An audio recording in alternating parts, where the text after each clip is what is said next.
ఆదికాండము 11వ అధ్యాయము. భూమి యందంతటా ఒక్క భాషయు ఒక్క పలుకును ఉండెను. వారు తూర్పున ప్రయాణమైపోవచుండగా షీనారు దేశమందొక మైదానం వారికి కనబడెను. అక్కడ వారు నివసించి, మనము ఇటికలు చేసి బాగుగా కాల్చుదము రండని ఒకనితో ఒకడు మాట్లాడుకొండ్రి. రాళ్లకు ప్రతిగా ఇటికలను, అడుసునకు ప్రతిగా మట్టి కీలును వారికుండెను.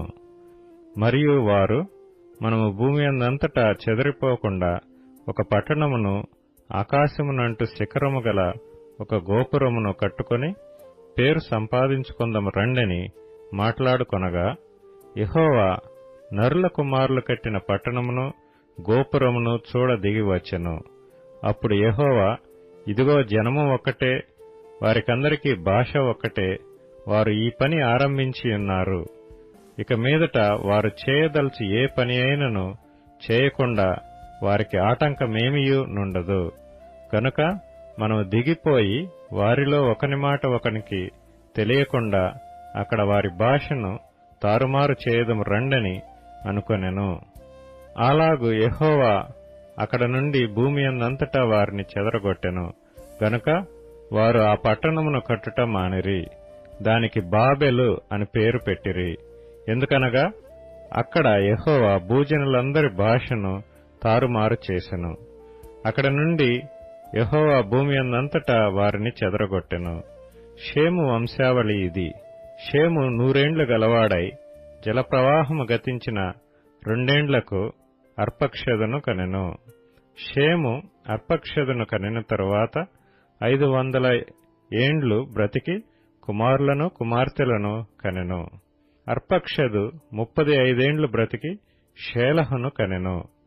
అర్పక్షదు షేలహును కనిన తరువాత 403 ఏండ్లు బ్రతికి కుమారులను కుమార్తెలను కనెను.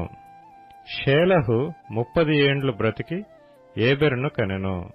షేలహు ఏబెరును కనిన తరువాత 403 ఏండ్లు బ్రతికి కుమారులను కుమార్తెలను కనెను. ఏబెరు 34 ఏండ్లు బ్రతికి పెలెగును కనెను.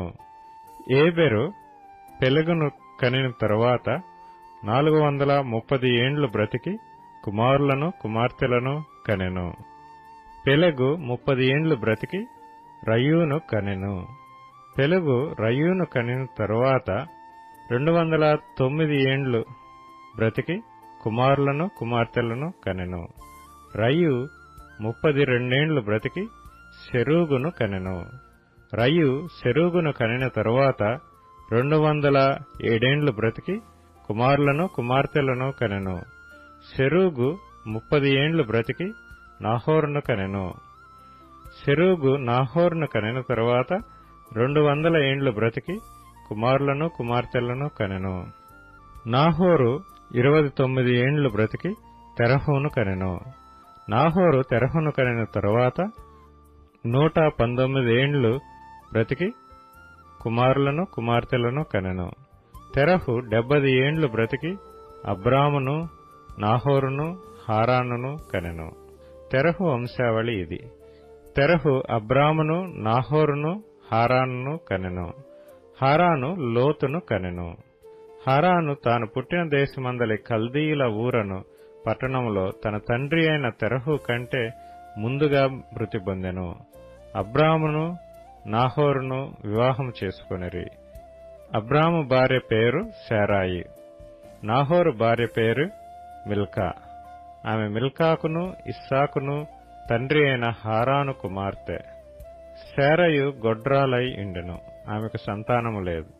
తెరహు తన కుమారుడగు అబ్రామును, తన కుమారుని కుమారుడు అనగా హారాను కుమారుడగు లోతును, తన కుమారుడగు అబ్రాము భార్య అయిన శారాయు అను తన కోడల్ని తీసుకొని కనానుకు వెళ్ళుటకు కల్దీల ఊరను పట్టణంలో నుండి వారితో కూడా బయలుదేరి హారాను మట్టుకు వచ్చి అక్కడ నివసించిరి.